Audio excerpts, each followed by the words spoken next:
Hermanos, muy buenas tardes. Tengo 6 de la tarde con 00 minutos y hoy es agosto.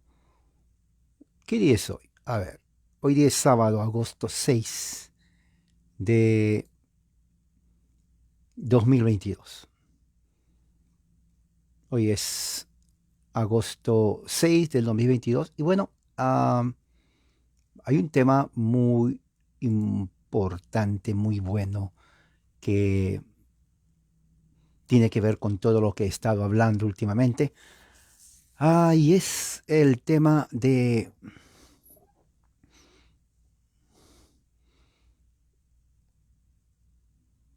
que estaba hablando sobre los orígenes del pentecostalismo y el movimiento de santidad. Creo que es algo muy importante que tener en cuenta desde el punto de vista histórico, porque de esta manera entonces uno puede llegar a entender los orígenes de estos movimientos que están en todo México, Centro y Sudamérica. El tema de hoy tiene que ver la relación que hay entre el movimiento de santidad de los peregrinos y el movimiento pentecostal. Movimiento de santidad empieza en el siglo XIX, movimiento pentecostal empieza en el siglo XX. O sea, 1800 hasta 1890 y 1900 hasta ahora. Entonces, si alguien le pregunta a usted, le dice, sí, una pregunta, vecino. Yo sé que usted es pentecostal, yo sé que usted va a una iglesia evangélica. ¿Cuándo se inició su reunión? O sea, ¿quién es el originador? ¿Cómo fue? Tengo media hora de libre, no tengo que hacer nada. Me voy a sentar aquí. Cuénteme. Quiero saber cómo apareció esto. ¿Apareció de la nada? ¿Lo trajo, no sé, quién?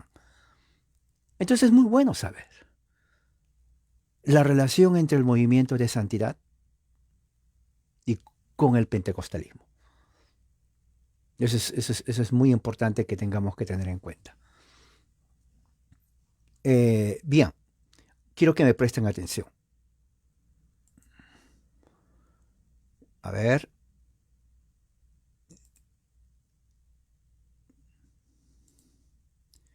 ¿dónde está? Ok. Vamos a empezar del movimiento del pentecostalismo. Pentecostalismo tiene sus raíces, ya lo había dicho, en Juan Wesley, y esto es algo que ya se mencionó.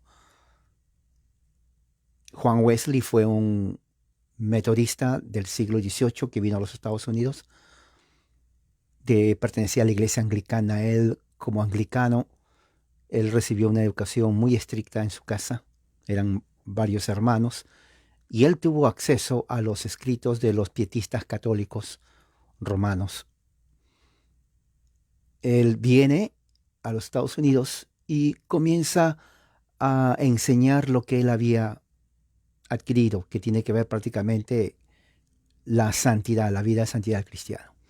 Eso es importante, sí, porque prácticamente lo que él hizo es un legado, así como Juan Calvino dejó para el presbiterianismo en Escocia, en Inglaterra, así Juan Wesley dejó para los evangélicos y pentecostales.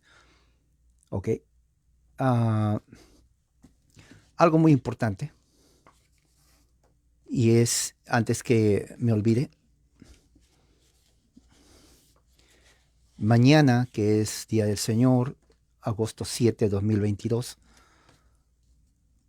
voy a empezar unas pláticas que va a durar este mes de agosto, septiembre y octubre, prácticamente 3 meses.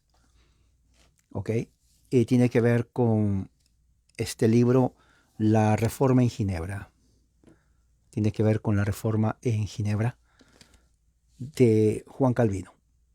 Cubre los años 1536 al principio hasta 1609. Todos esos años son como 70 años que, que cubre, para que sepan qué es la reforma. Ese es otro punto muy importante. ¿Se dan cuenta que religión es importante? Si alguien le dice a usted, ¿usted qué cosa es? Oh, yo soy presbiteriano reformado. Oh, yo nunca escuché eso, le dice. ¿Qué es presbiteriano? ¿Quién lo inventó? Y le dice, ¿me puede explicar brevemente quién inventó el presbiterianismo, la reforma? Entonces uno tiene que saber, ¿no?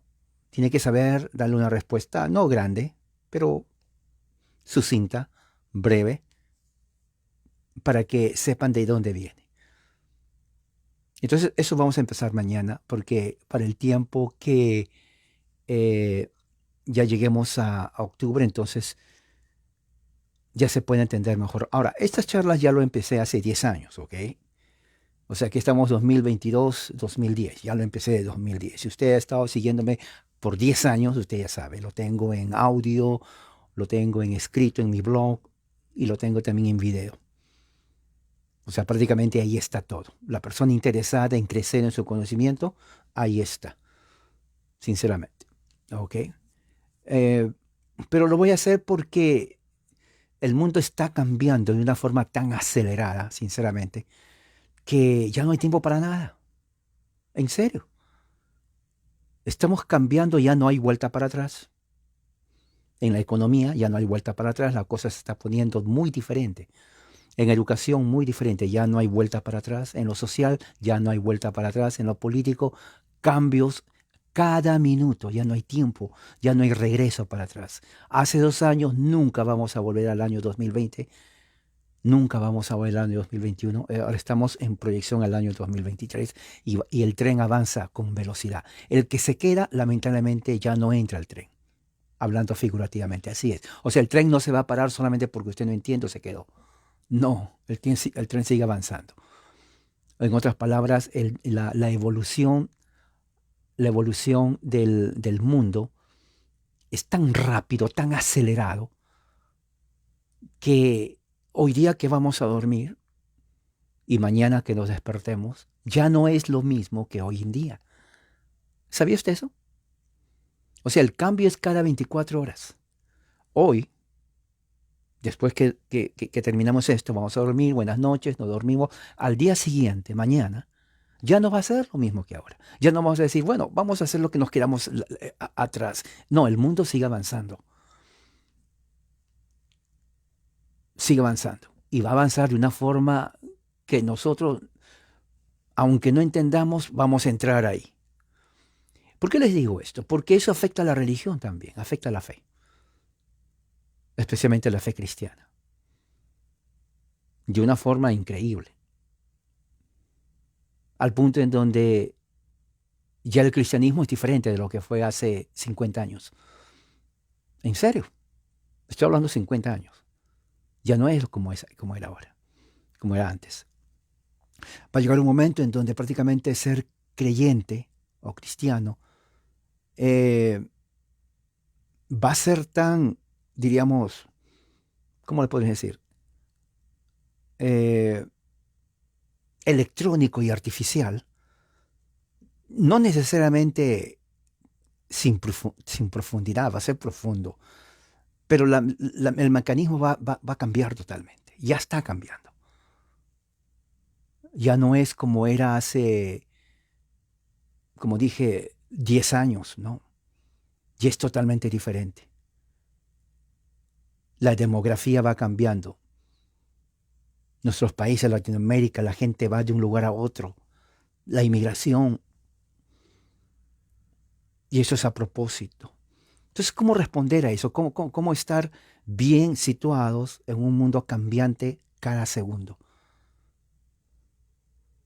Ya el nacionalismo está perdiéndose. Ya no va a haber de que yo soy de ese país en particular. No, ya se está haciendo todo uno. La identidad de uno inclusive se está perdiendo. Y es así. La identidad de uno se está perdiendo. Ya nos hemos vuelto sin querer globalistas. Ya nos estamos volviendo sin querer globalistas. Porque mucha gente, no, no quiero el globalismo. Bueno, ya somos, ya estamos ahí. Nos guste o no. Nos guste o no. Eh, Relación entre movimientos de santidad y pentecostalismo. El pentecostalismo tiene sus raíces, como vuelvo a decir, volviendo al tema, en John Wesley. John Wesley del año 1640 viene y comienza a enseñar una teología diferente. Antes no se conocía esa teología, es la entera santificación. Estamos hablando de 1740 en adelante. ¿Ok? Significa prácticamente una vida en donde se tiene que vivir diariamente en continua santidad. Eso es lo que enseñaba él. Ahora, quiero que escuche bien, porque esto le va a ayudar a entender qué es el pentecostalismo. O sea, vivir una vida de continua santidad es lo que él enseñaba. Aparte de la conversión, ahora hay otra experiencia, decía él. Es la segunda experiencia de gracia, que es santidad. Ahora, eso ha traumado, yo digo la palabra traumado porque un trauma es un cambio, la mentalidad de los seguidores. Eso empezó aquí en Estados Unidos. O sea, le ha revolcado la realidad, le hace ver qué es el cristianismo en los Estados Unidos. ¿Ok? Por entera santificación, él estaba tratando de decir una perfección moral. Escuche bien la palabra, perfección moral. ¿Entiende ahora cómo todos esos conceptos poco a poco va a dar como resultado la vida moral del pentecostal, que todo lo ve pecado? Bueno, justamente viene aquí. Una vida moral perfecta, ¿no? Es lo que John Wesley comenzó a hacer en la iglesia anglicana, ¿no? Él enfatizaba la gracia, la santificación y la reforma social. Pero eh, no les gustó a los anglicanos y lo expulsan. ¿Ok? Él también fue influenciado cuando estaba en Inglaterra por el pietismo alemán. El pietismo alemán, especialmente del grupo de los moravos. Los moravos ponían énfasis en una vida de fe que buscaba derrotar el pecado. Ahora, fíjese bien todo esto, estos conceptos. Estamos hablando del siglo XVIII. Entera santificación, perfección moral, vencer el pecado. Mucho énfasis. ¿Ok? Decían ellos que ellos querían regresar a la vida del Nuevo Testamento, del libro de los Hechos. Ellos dicen, es posible, la única forma de vivir un cristianismo vibrante es regresar al tiempo del libro de los Hechos. Cómo vivieron los apóstoles. Ellos anhelaban ese tipo de vida. El pietismo, ¿no?, que ellos decían estaba enfatizado en la sanidad como parte de la vida de cada cristiano. Todos esos conceptos estaban en la mente, ya estaba absorbiendo Wesley. Santidad, vida de sanidad, o sea, milagros, así como ocurrían en el libro de los Hechos. Entonces, todo eso es parte del paquete que se llama pietismo. ¿Ok? Por lo tanto, si un pecado puede ser vencido, entonces la salud era parte de la vida de todos los cristianos y que ellos podían reclamar para ellos mismos. ¿Han escuchado esa frase que dice, créelo y reclámalo y lo recibirás?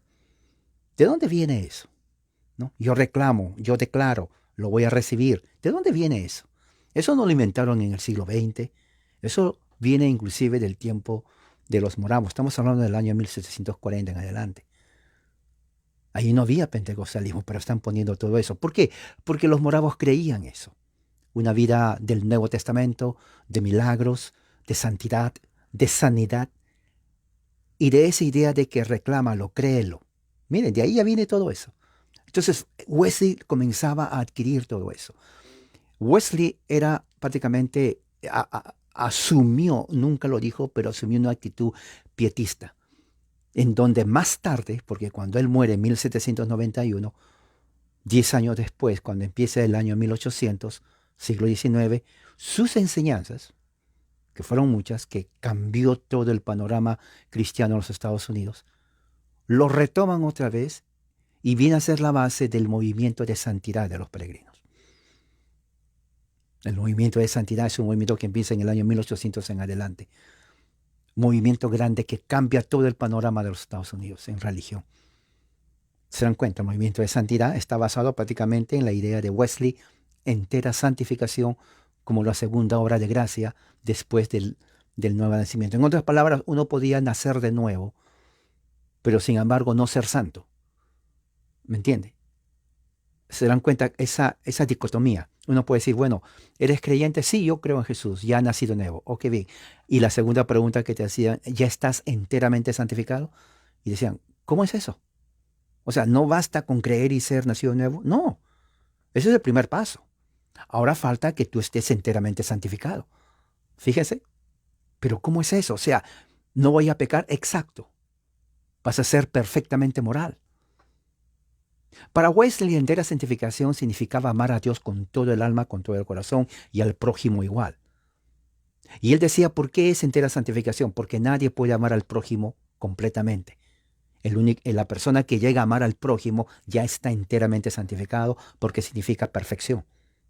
La persona que llega a amar a Dios de una forma completa ya está perfectamente. Y dice, la mayoría dice amar a Dios, pero es un amor defectivo. No es amor de verdad. Entonces no es perfecto. Le falta la entera santificación. Dicen amar a Dios, pero tampoco es amor perfecto. Sí quieren amar a Dios, dice. Pero como no aman a Dios como tiene que ser, entonces no son santos. Son creyentes, pero no son santos. ¿Se dan cuenta de la división que hacen? Nuevo nacimiento, entera santificación. Todas cosas totalmente diferentes, ¿no? Y bueno, en el siglo XIX comienza entonces a enfatizar de vivir la vida cristiana, ¿no? Y entregársela a Jesús. Mire las frases que dicen. ¿Cómo uno vive la vida santa? Ríndete a Jesús. De ahí comienzan a salir todos esos signos, ¿no? Y coros, que es parte del evangelicalismo, que el que entra a la iglesia evangélica lo repite, esos coros. Me rindo a ti, Jesús, ¿no? Mi vida está consagrada a ti. Como hay un himno que se llama Que mi vida entera esté consagrada a ti, Jesús.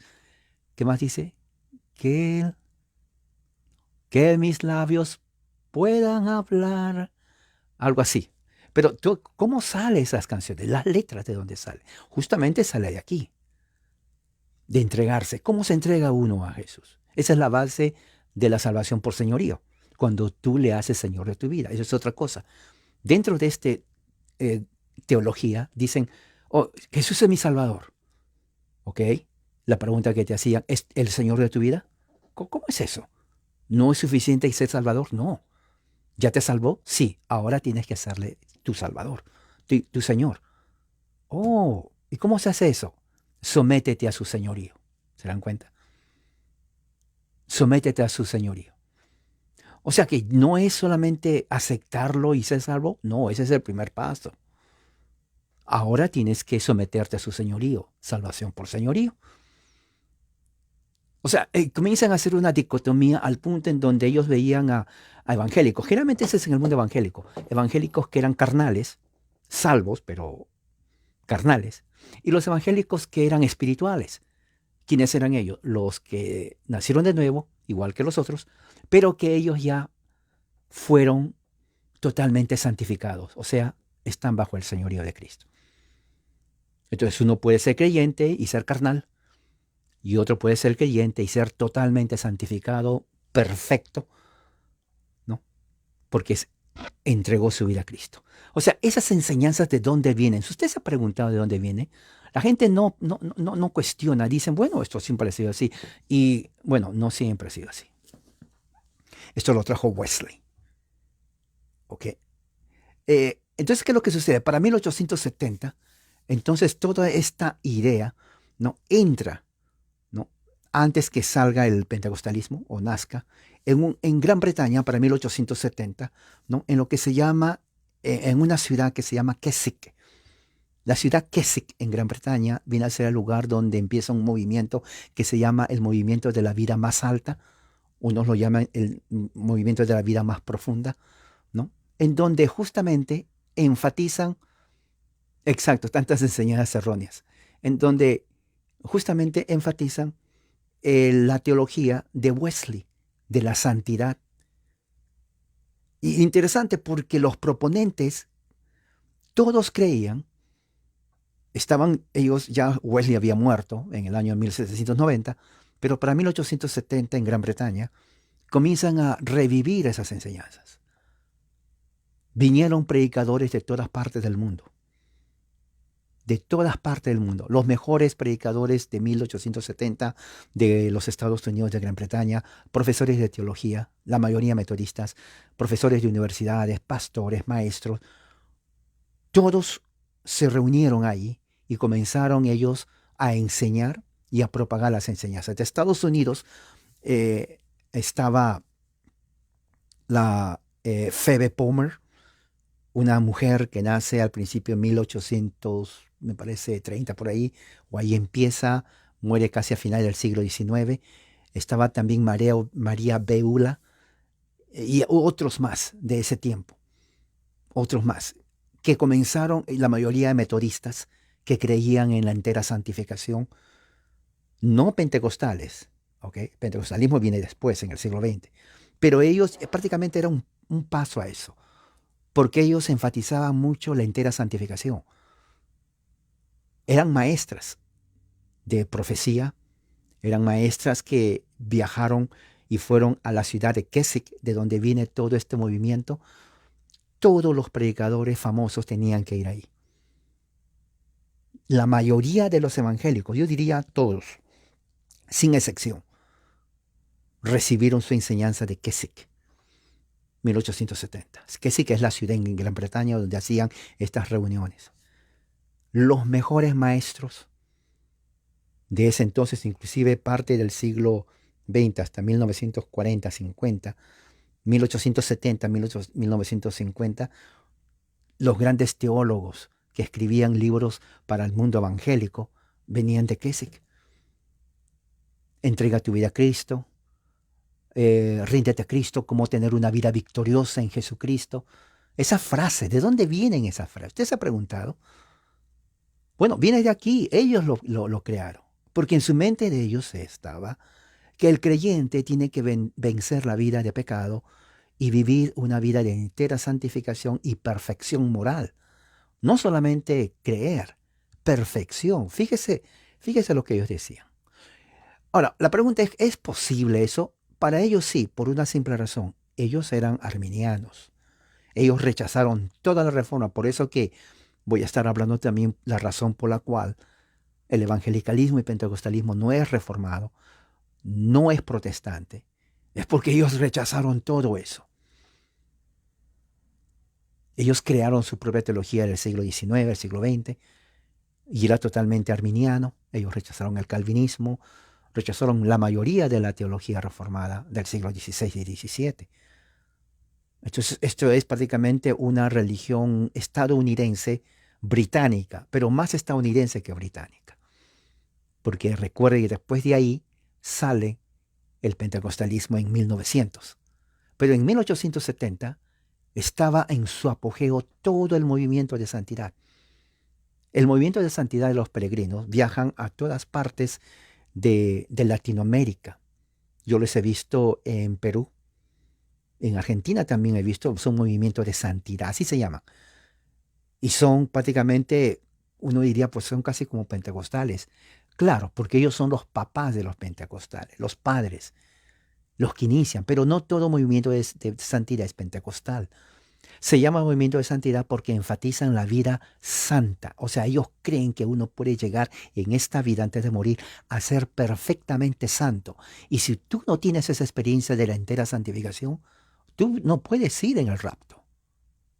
Porque en ese tiempo, 1870, ya había entrado el dispensacionalismo en todas las sectas evangélicas en los Estados Unidos. ¿Usted se ha preguntado por qué creen en el rapto? Bueno, aquí está la razón. Un ministro presbiteriano en los Estados Unidos se enamoró de la teología del dispensacionalismo. Entonces él, en los Estados Unidos, un teólogo muy famoso en los Estados Unidos, de presbiteriano, ¿no?, comienza a enseñar el dispensacionalismo al punto que muchos presbiterianos se quedaban, ¿cómo es esto? Eso no es parte de nuestra teología. Correcto, no era parte. pero él se enamoró de esa escatología. Entonces es así como entra el dispensacionalismo dentro en todas las sectas metodistas, bautistas, congregacionales en los Estados Unidos de América, que va de la mano junto con el movimiento Keswick de la santidad o de la entera santificación. Claro, el faxo rapto secreto, pero allí en 1870 es donde hay una explosión. Todos creían en el rapto secreto, porque era novedoso. Oiga, venía y decían, porque va junto con la teología de la entera santificación. Decían, ¿cuántos son creyentes? Toda la gente. ¿Cuántos han tenido la segunda obra de gracia? ¿Qué es eso? ¿Tú has escuchado? No. Hermanos, ¿no han escuchado la segunda obra de gracia? No. Es la entera santificación sin la cual nadie puede ver al Señor. Si ustedes no se santifican y viven una vida perfecta moralmente, cuando venga el Señor Jesús por su iglesia, se quedarán ustedes. ¿Cuántos se quieren quedar? No, yo no, hermano. ¿Tú? Tampoco. ¿Tú te quieres quedar? No, no, no. ¿Alguien se quiere quedar? ¿Nadie? No, no, hermano. ¿Cuántos se quieren ir cuando Él venga? Todas las manos. Amén. Pero ¿qué necesitan ustedes para irse cuando Él venga? Dice, sin santidad nadie verá al Señor. Entonces ustedes tienen que experimentar la entera santificación. Porque si Jesús viene hoy y ustedes no están santos, no están perfectos, ¿qué cree que va a pasar? ¿Usted cree que se lo va a llevar, hermano? No. ¿A usted? Tampoco. ¿A usted? ¿Se quieren quedar? No. ¿Quieren irse? Amén. Entonces, entera santificación. En la segunda obra de gracia. ¿Ahora ya saben qué es la segunda obra de gracia? Sí. Muy bien. ¿Qué van a hacer ahora? Perfectos. Exacto. Ahora, alguien diría por ahí, hermano, pero eso no existe. Yo le voy a reprender a usted, hermano. Yo le reprendo a usted por su falta de fe, porque usted está dudando de las Escrituras. Nosotros tenemos el libre albedrío que Dios nos dio para nosotros poder ser perfectos. Oye, hermano, pero yo tengo un pastor presbiteriano, mi familia presbiteriana, de Calvino y los demás, ellos dicen de que la depravación total. No lea a Calvino. No lea esa teología totalmente condenable de la depravación total. Calvinismo no sirve. Dios nos ha dado el libre albedrío para decidir. Por eso dice el coro, he decidido seguir a Cristo. Yo no vuelvo atrás. O sea, yo no vuelvo atrás. No vuelvo atrás. He decidido seguir a Cristo. O sea, la decisión está en ti. Y si tú no eres santo, no le eches la culpa al diablo. Es porque tú no quieres. Eres perezoso. Así que, ¿qué van a hacer, hermanos? ¿Quedarse o ser santos? Ser santos, hermano. Muy bien. Porque no basta creer. Porque muchos cuando venga Jesús se van a quedar aquí porque no están enteramente santificados. ¿Cuándo viene? No me pregunte eso, hermano, hermana, no me pregunte. Pero va a venir en cualquier momento. ¿Ok? ¿De acuerdo? Amén. Muy bien. Entonces, la entera santificación fue de la mano con el dispensacionalismo. Para 1900, todas las iglesias pentecostales, todas las iglesias apostólicas, que antes se llamaban apostólicas, todas las iglesias de la santidad de los peregrinos,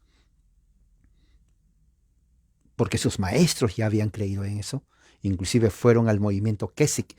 Scofield entró ahí, era parte de eso, Billy Graham era parte de eso. Recuerda lo que dije, todos los pastores y principales, todos, absolutamente todos los maestros evangélicos eran parte de Keswick. Eso les dieron su teología. Entonces, ¿qué es lo que sucede? Ellos vienen y comienzan a enseñar justamente a la vida profunda, ¿no?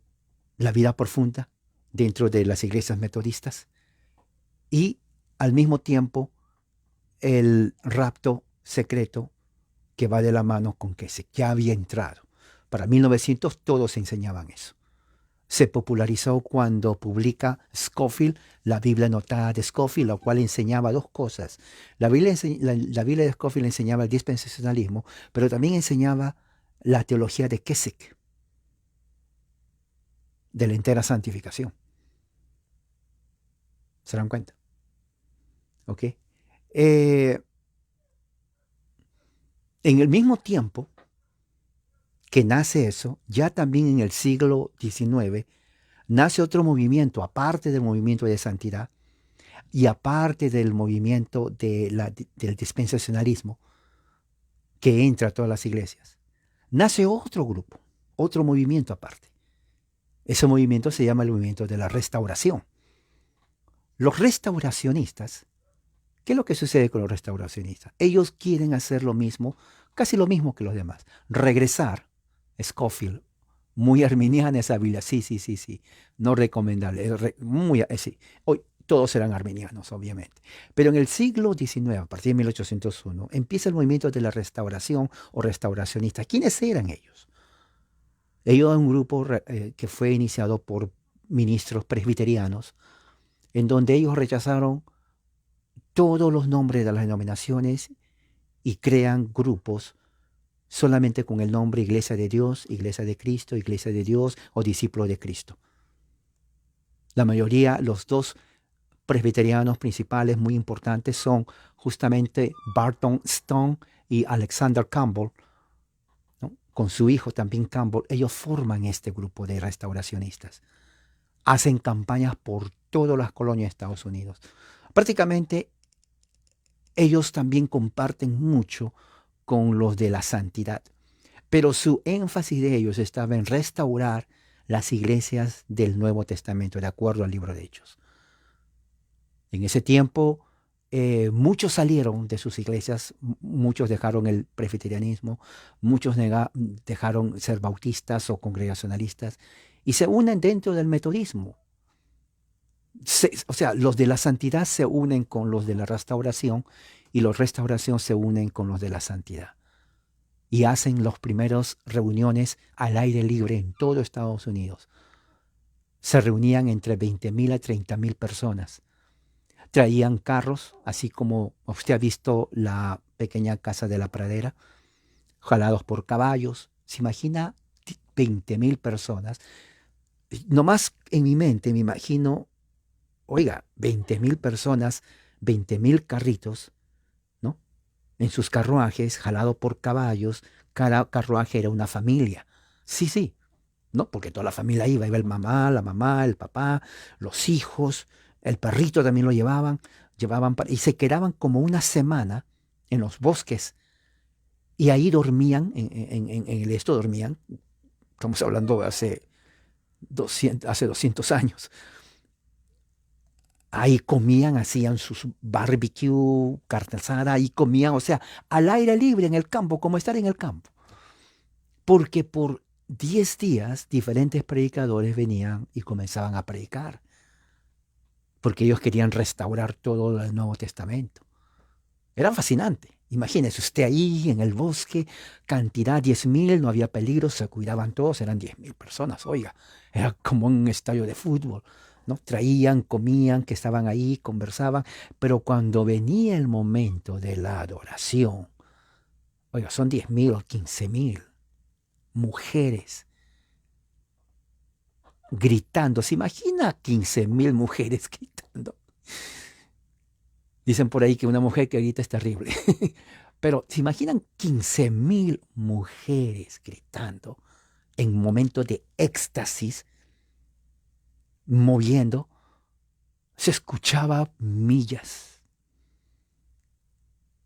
Ahí es donde empiezan a tener todas esas experiencias extra, no sé, sensoriales, lo que usted llame. Y muchos fueron expulsados de sus denominaciones porque lo vieron fuera de lugar, tenían miedo porque era una histeria mirar y escuchar 20,000 personas gritando, bailando, éxtasis, temblando, se caían para atrás, comenzaban a temblar y a ladrar como perros, rodaban. ¿Se imagina?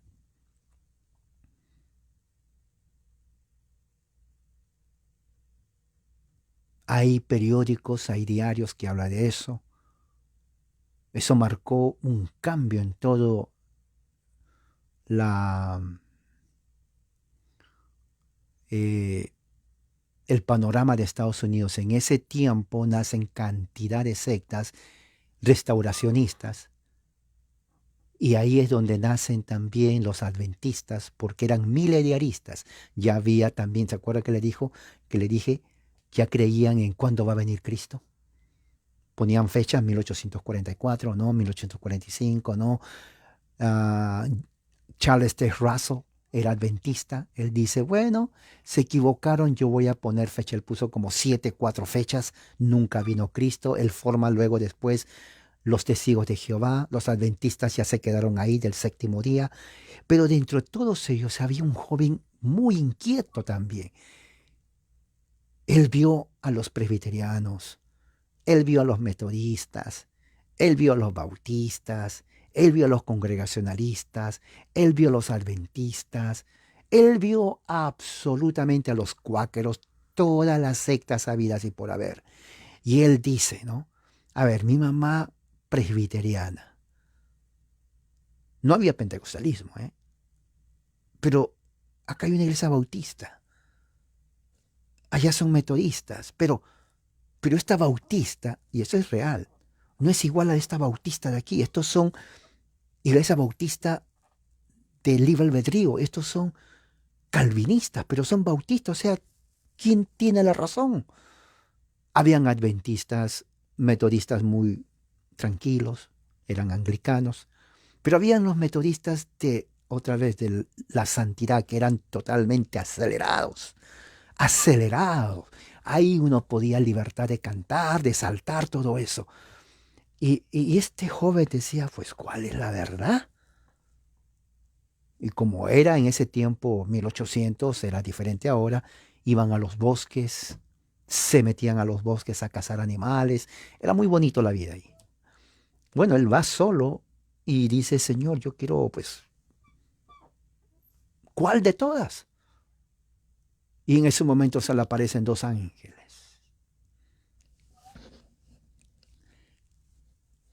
¿Quiénes son? ¿Quiénes son? Yo soy el ángel Moroni. ¿Ya saben de quién estoy hablando? José Smith. Va a su casa corriendo y dice, un ángel se me apareció y me dio unas tablas de oro. El otro testamento de Jesucristo, el libro del Mormón. Restauracionista. Yo tengo aquí 3 Biblias del libro de Mormón, en inglés y en español, y tengo su literatura. Cuando leo, ahí dice, la iglesia de la restauración de los santos de los últimos días. Restauracionista. Campbell y los otros también buscaban la restauración. O sea, fue un tiempo donde cada uno quería restaurar y volver a los tiempos del Nuevo Testamento, y cada uno decía que la iglesia entró a una etapa de apostasía, desde termina el primer siglo, apostasía hasta que aparecen ellos. Obviamente todos eran anticatólicos y el Papa era el anticristo y la Iglesia Católica era la apostasía en persona. Hasta que aparece José Smith de los Mormones, hasta que aparece Charles Russell de los Testigos, o hasta que aparece también de los Adventistas. Entonces la pregunta era, ¿cuál de las 3 o de las 4 o de las 5 es la verdadera iglesia restaurada de Jesucristo? Porque no se ponen de acuerdo. O sea, en su afán de buscar la verdad, crearon más confusión. Fíjese. Por ejemplo, Campbell y Stone empezaron todo esto de la restauración. Ellos dijeron, no hay que llamarnos con denominación. Así dijeron. Hay que llamarnos simplemente cristianos, a secas. Y así se llamaron. Muy bien. ¿Cómo se va a llamar tu iglesia? Iglesia de Dios. Amén. Nada más. Porque así dice la Biblia. ¿Y la tuya? Iglesia de Cristo. Amén. También eso dice la Biblia. ¿Y la tuya? Iglesia de Dios en Cristo. Sí, sí, también dice la Biblia. ¿Y la tuya? Discípulos de Cristo. Amén. Entonces, sin querer, formaron 4 denominaciones. Tanto que no querían denominaciones, se forman las 4 denominaciones. O sea, se contradijeron. Por ser sin denominación, crean su denominación. Y ahí no termina todo, porque después se dividen también. Hoy en día siguen estas denominaciones, la Iglesia de Dios, la Iglesia de Dios en Cristo, discípulos de Cristo, todos ellos, en su afán de ser únicos, crearon denominaciones. Fue en ese periodo, por eso se llama el movimiento de la restauración. Es muy diferente al movimiento de la santidad y muy diferente a los otros movimientos. Ya cuando va terminando el siglo XIX, en 1890, hay un tipo por ahí, ¿no? Un tipo que escuchó a Phoebe Palmer, que hablaban de la perfección cristiana. Ya la perfección cristiana llega a su punto como que les gusta crear sectas, ¿no? Demás. Se llama su nombre Charles Finney, de Nueva York. Medía casi más de 2 metros, decían 2 metros y medio más o menos. Mirada penetrante. Cuando caminaba y entraba todos se quedaban así de miedo. Cuando hablaba su voz retumbaba y todos calladitos.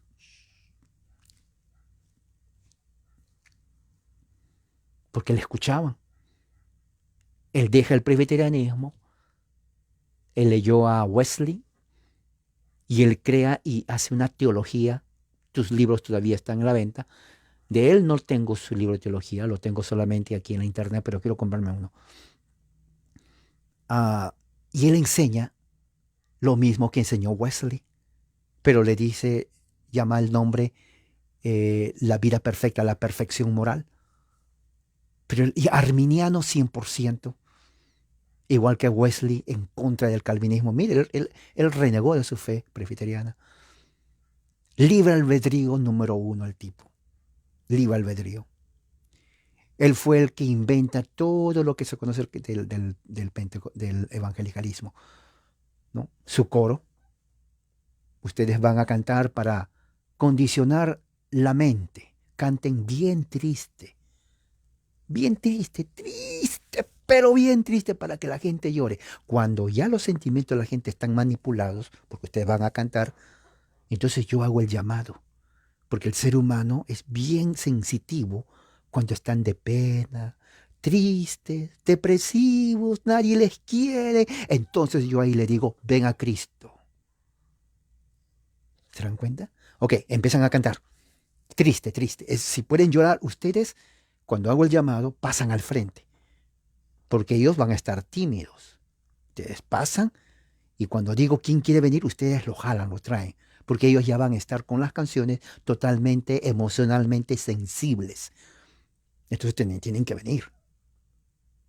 Tienen que venir. ¿Se dan cuenta? Él es el que hace todo eso. Y la gente respondía. Fue famoso Charles Finney. La perfección moral, que viene a ser lo mismo que otra obra de gracia, delantera santificación. Y la gente pasaba al frente.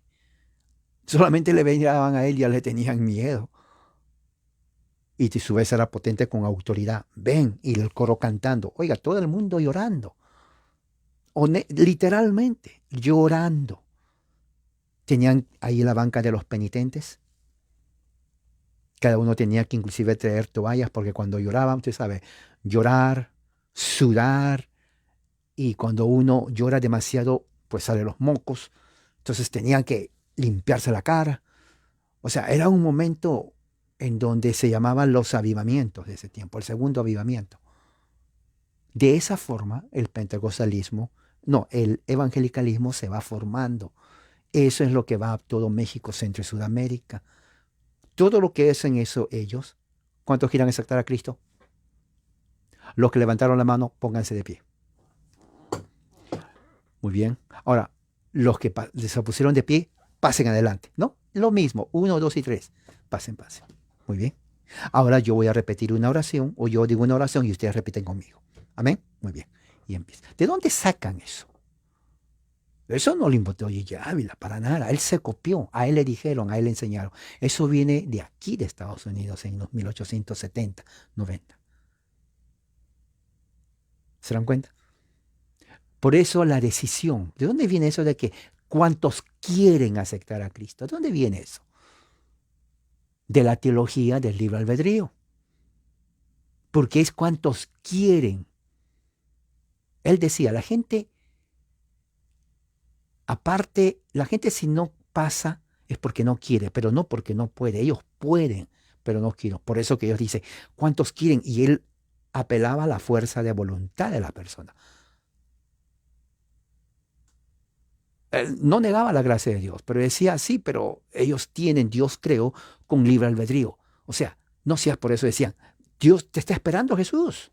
Oye, no le hagas esperar a Jesús, párate.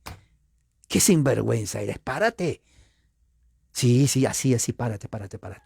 Entonces se paraba, ¿ya ves? ¿Ya ves? No, ven, Cristo te está esperando. Aquí está, con los brazos abiertos, esperándote.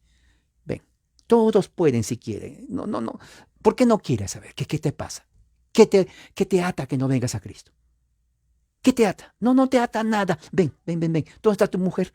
A ver, usted también, señora, véngase. Todos, venga. Porque todos tienen libre albedrío aquí. No me van a decir que no, que yo soy robot. No, eso enseñan los calvinistas. Ustedes tienen el libre albedrío. Ustedes tienen querer es poder. Exacto, de ahí sale cosechar. Claro, de ahí sale cosechar almas. ¿Por qué? Porque en su afán de expander su mensaje, a ellos le ponían la carga de que, mira, ¿qué pasa? Toda esa gente se está muriendo y no tienen a Cristo. ¿No sientes culpabilidad de que no le estás predicando? Oiga, pero si no digas nada. Si se mueren sin Cristo es tu culpa. Pero es que yo, no. ¿Cuándo fue la última vez que hablaste con alguien? Es que mire, mi trabajo, no, son excusas. Si se mueren, es tu culpa. Las almas se mueren. Y tú no haces nada. Tú no sientes cómo puedes comer en la noche cuando ni siquiera hablaste a nadie. ¿Cómo se te ocurre comer? No comas hasta que hables. Anda. Le ponían un sentimiento de culpa y la gente decía, sí, ¿para qué voy a comer? Tiene razón. ¿Sabes qué? Mejor no como hasta más tarde, voy a hablar. Entonces, ¿por qué nace esta teología así? ¿Por qué es así en el evangelicalismo? No hay otra secta que haga esto, sinceramente. A los evangélicos les han metido eso en la cabeza. Porque no hay otra religión que haga eso.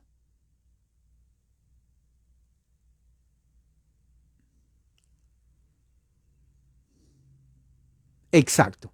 Creen que sin ellos no hay salvación. Cuando estos movimientos nacieron hace no más de 150 años. O sea, quiere decir de que antes de eso, porque no había estos grupos, hay billones y trillones en el infierno, según ellos. Una vez alguien me dijo eso. Yo le digo, oye, pero si tu secta empezó aquí en la calle Azusa, 1906, entonces, ¿qué pasó con los que nunca escucharon? Oh, así tranquilo me dijo, están en el infierno. ¿En el infierno? Sí, están en el infierno. O sea, estás hablando del tiempo de ahí de los apóstoles por 1900 años. O sea, Dios los mandó al infierno porque no había pentecostalismo. Pues no había. Están en el infierno. O solamente una persona ignorante que no conoce escritura o alguien que le han lavado el coco puede decir eso. ¿Mala teología? No. Porque no es lo que enseñan las escrituras. Pero eso lo han enseñado a ellos. Esas sectas, esas enseñanzas nocivas, peligrosas y falsas son las que entran a toda Latinoamérica. Y la gente cree. Se forma una subcultura, como por ejemplo, tienes que ser perfecto. Oiga, ¿quién va a ser perfecto moralmente? Tienes que entrar a la entera santificación. ¿Qué es eso? Entonces, ¿qué es lo que sucede? Cuando ya viene el siglo XX, los mismos que empiezan de la teología de la santidad ¿Qué es lo que sucede? Comienzan muchos de ellos a ver de que la única forma que ellos pueden tener la santidad es cuando son bautizados con fuego. ¿Han escuchado esa frase también? Hermano, bautízate con fuego. ¿De dónde viene eso? Porque habían congregaciones en el año 1897 que se llamaban Iglesia del Bautismo con Fuego. ¿Ve? Entonces, antes, cuando principios del pentecostalismo, ellos llamaban, recibiste el bautismo de fuego, decían ellos. Así, que viene a ser el bautismo del Espíritu Santo. Entonces, Parham decía, bueno, hay una forma como podemos nosotros saber de que uno es bautizado por el Espíritu Santo. Fíjese. Dice, ¿cuál es? Es la evidencia de hablar lenguajes, idiomas. Para Parham, la evidencia era hablar lenguajes, idiomas conocidos. Después se degenera en balbuceos. Tanto es así que Parham, cuando va a ver los primeros pentecostales, ve ahí que estaban levitando, ¿sí? Levitaban, estaban viendo que leían las manos, cartas, leían el futuro, mira que de aquí te va a pasar por allá. Estaban los hipnotistas, se quedaban mirando, estaban hipnotizando a la gente. Mira por acá, salta, tírate para atrás, sigue. Miraba espiritistas, los que hablaban con los muertos. ¿Quién quiere hablar con su esposo que se murió hace 5 años? Aquí le enseño. Entonces Parham dijo, ¿y esto qué es? Por eso te dije, le dice Simón. ¿Es esto el Espíritu Santo? Le dice, no. Y Parham dice, esto es prostitución espiritual. Todos estos son idiotas, así en inglés. Todos estos son idiotas. Esto es falso. Y hablar en lenguas no es balbucear, ni gritar, ni ladrar, porque ahí era donde empezaban a ladrar como perritos. Eso no es. Hablar en lenguas es idiomas. Entonces, cuando él quiso cambiar, lo corrieron, lo sacaron, lo expulsaron. Ya no querían cambios, ya era tarde. Ya la mayoría pensó que eso era el bautismo, el Espíritu, que estamos 2021 y siguen, no, 2021, 2022 y la gente sigue creyendo. Fíjese, 2022 y siguen creyendo. Estos son los inicios. Y habían grupos de santidad que no creían eso, de ahí se separan más sectas todavía. Porque los grupos de santidad, ellos decían, no queremos eso del bautismo del Espíritu Santo. El bautismo del Espíritu Santo es la santidad. Parham decía, eso no es el bautismo del Espíritu Santo. El bautismo del Espíritu Santo es con lenguas. O sea, mientras el grupo de santidad decían que habían 2 obras de gracia, el nuevo nacimiento y la santificación, Parham incluye un tercero que se llama nuevo nacimiento. ¿Cuál es el otro? Santificación y hablar en lenguas. ¿Se dan cuenta? Entonces ahí se divide. Había un grupo de santidad que decían, no, eso es falso. Parham decía, no, ustedes entienden mal. O sea, ya comenzó a haber divisiones. Luego, 10 años después, se divide el pentecostalismo entre trinitarios, unitarios. ¿Se dan cuenta? Más divisiones. De ahí salen las asambleas de Dios. Y comienzan a salir otros grupos más, cantidad de grupos. Cantidad. Pero entonces la relación es evidente, ¿no? La relación es evidente en donde Wesley, santidad, entera santificación, los movimientos de restauración que querían volver al Nuevo Testamento, luego las reuniones al aire libre, manifestaciones de gritería, hablar en lengua, decían ellos milagros, y todo eso rodaban en el piso, ahí en el piso, en el campo, rodaban así, y un montón de cosas. Entonces todo eso miró Parham. Decía, necesito sanidad física, ¿ok? Necesito, santidad, aquí está la santidad. Cristo salva, obviamente, sana, santifica y él también era dispensacional. Viene otra vez. De ahí saca Albert Simpson, el creador de la denominación Alianza Cristiana Misionera, los 4 puntos que prácticamente es el evangelicalismo de la santidad. Cristo salva, sana, santifica y 4, viene otra vez. ¿De dónde sacó eso Simpson? Él no lo inventó. Él simplemente puso lo que ya en su tiempo se estaba haciendo. Nuevo nacimiento, milagros y sanidades, entera santificación y el dispensacionalismo. Eso es la teología evangélica. Entonces usted ya sabe, amigo evangélico, usted es evangélico, ya sabe, esa es su historia de usted. Esa es su historia. No viene de Jerusalén, viene de Juan Wesley. Todo un proceso, obviamente. Ya sabe, es norteamericano, Estados Unidos, yankee, gringo, y pues se va ahí a su país. ¿Qué le parece? Su historia. ¿Qué piensa usted con todas estas divisiones, ideas que él propuso y cada líder le ponía su idea siguiente, lo que le convenía? ¿Qué piensa ahora de su nacimiento, de su acta de nacimiento religioso? Hace poquito nomás, 1942 se institucionaliza. Hace poco, ¿qué estamos? 2022, 80 años, hace 80 años. No tiene ni 100 años que se institucionalizó el evangelicalismo y lo aceptan al pentecostalismo, porque recuerda, al principio no lo querían, decía, pentecostalismo son, hipnotizan, no son espirituales, son espiritistas. ¿Ve? Así que tenga cuidado cuando entre a sectas. Mucha gente sale del catolicismo y dice, no, mejor me pongo aquí, mejor porque allí hay ídolos, aquí no hay nada. Esta es la verdadera iglesia. Pero sí, pero se fundó hace poco en Estados Unidos y las enseñanzas son, pero yo no sigo a hombre, yo sigo a Cristo, dicen, ¿no? Así dicen, pero todas se contradicen o se hacen de Cristo un ser multipolar.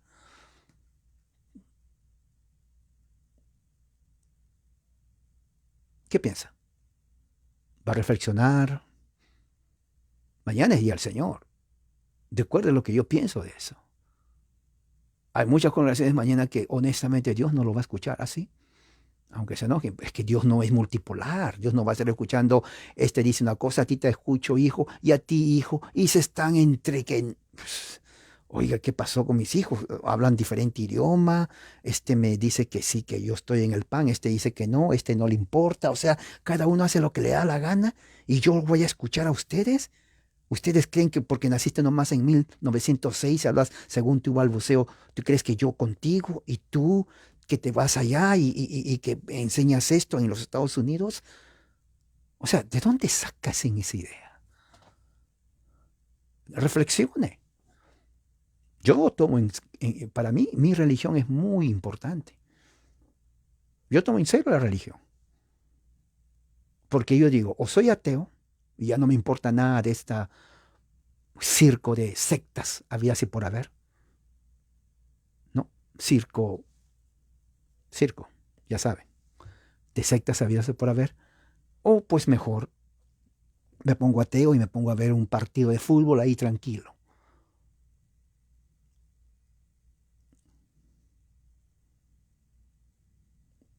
Piense, reflexione y bueno, haga su decisión. Porque de repente usted está en un lugar donde no debe estar.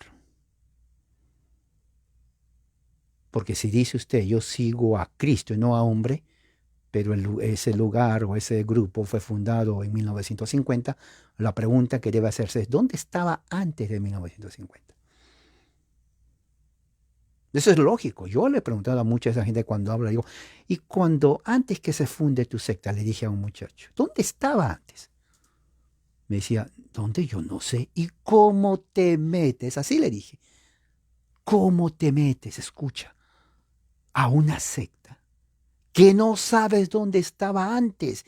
Oye, ¿no te da pena llevar a tu esposa y a tus hijos a una iglesia donde tú no sabes dónde había antes?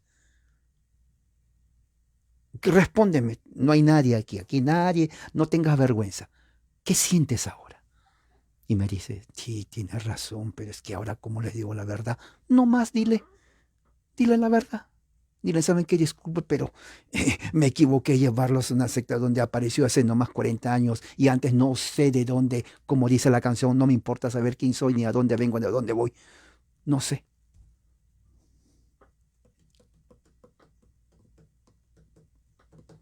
Bien, vamos a orar y vamos a agradecer a Dios para que usted tenga un buen descanso. Ayuda a nosotros a entender, a comprender la fe cristiana.